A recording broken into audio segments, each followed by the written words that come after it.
On alanud uus aasta ja iga inimene läheb sellele omamoodi vastu. Pamela Maran, kes kirjutanud väga põhjalikud raamatud vanaisadest ja vanaemadest. Mida teie mõtlete aastast 2021? Kuidas sellele vastu lähete? Mina lähen sellise rahuliku meelega aastasse 2021. Kui tavaliselt on see olnud võib-olla tormates ja mingite ootustega, siis seekord ei ole mingeid ootuseid ja pigem see, et võtta vastu, mida päevad pakuvad.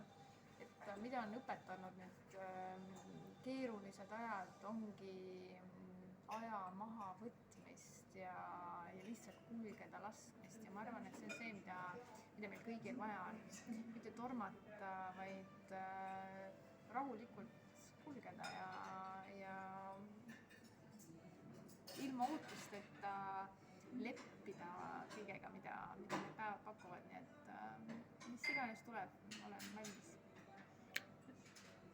Nendes raamatutes on palju kogemusi, sadu kogemusi. Kas on midagi sellist, mida soovitate inimestele öelda, mida võiks just käesoleval aastal silmas pidada? Ma endiselt soovitan oma kõige lemmikumat õppetundi nendest raamatutest on vaadata elu ilma hinnanguteta. Et samamoodi on see kulgemise õppetund see, et mis iganes tuleb sulle teele, sa ei erista seda halvaks või heaks või positiivseks või negatiivseks kogemuseks, vaid lihtsalt kogemuseks endaks.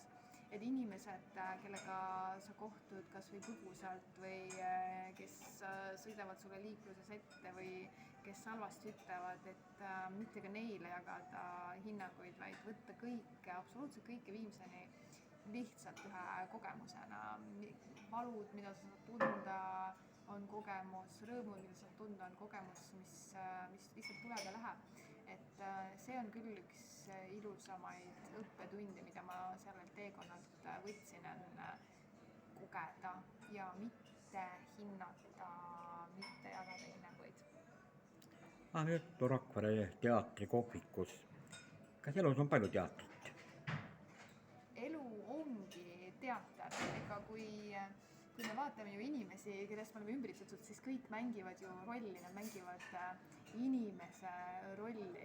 Et mida ma sain ka aru sellest hinnanguteta elust on see, et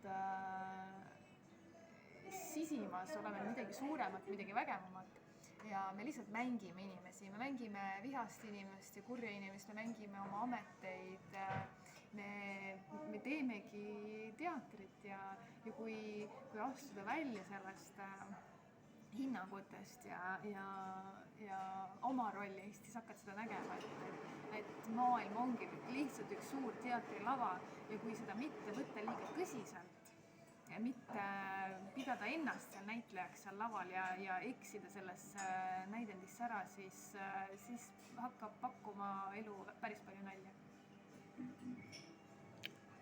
Millised on käesoleva aasta plaanid teil, et kas võib-olla, kui võib rääkida, üllatate ka mõne uue raamatuga?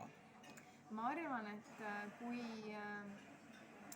kõik kulgeb hästi, siis see aasta tuleb ka üks raamat, mis tulebki elufilosoofiast ja taipamistest, mida mina olen saanud nendel aastatel, kuidas vaadata kõrvalt ennast ja seda näitemängu nimega elu. Et kui ma näen, et see kulgeb ilusasti ja sellest tuleb üks hea asi kokku, siis sel aastal tuleb raamat veel välja. Nii, aitäh!